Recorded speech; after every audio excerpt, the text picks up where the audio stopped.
আর আমি ধর্মেন্দ্র শাস্ত্রী, আপনি আমাকে দেখছেন মুম্বাই নিউজ 77 থেকে। তো চলুন আজকে আমাদের চাকলা এসেছি, বাবা লোকনাথ মন্দিরে যাই এবং ঠাকুমার সাথে কথা বলি। আপনার নামটা কি? আমি সুদেব। সুনীল। আচ্ছা, এখানে কোন মাসে সব থেকে বেশি ভিড় হয় এখন?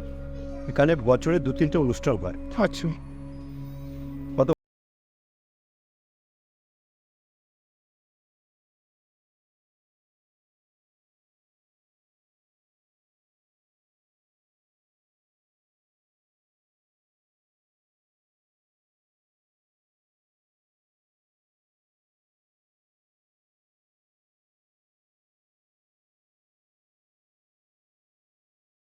না, ভারতবর্ষের বিভিন্ন প্রান্ত থেকে লোক আসছে।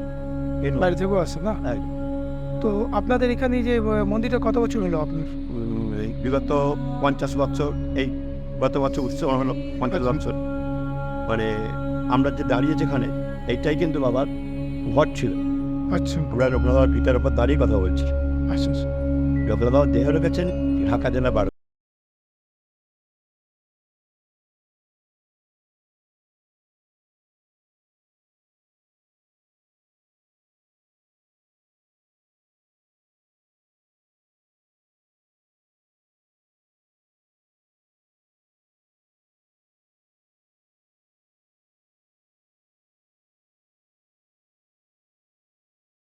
আমি তখন প্রতি ঘরে ঘরে যাবো, আর ঠিকঠাক হয়েওছো তাই।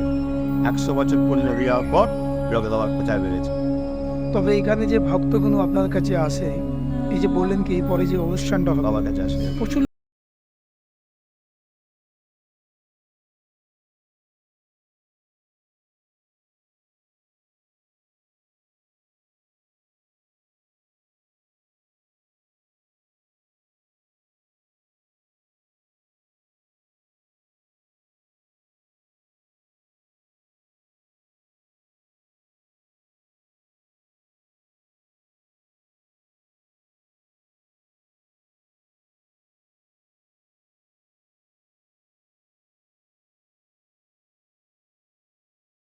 পঁয়ত্রিশ টাকা কুপন কাটতে হবে না।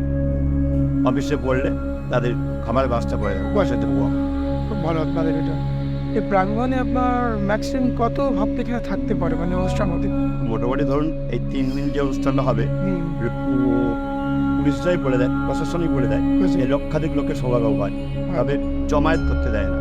ওদের এমন শুধু সিস্টেম আছে, জল ঢালবে, জল ঢেলে বর পুজো দেবে, বরকে দর্শন করবে, আবার ওকে কাউন্টারে চলে যাবে। সে আবার পুনরায় যে মন্দির আসতে হবে সেই সুযোগটা পাবেন। আপনি এখনকার যে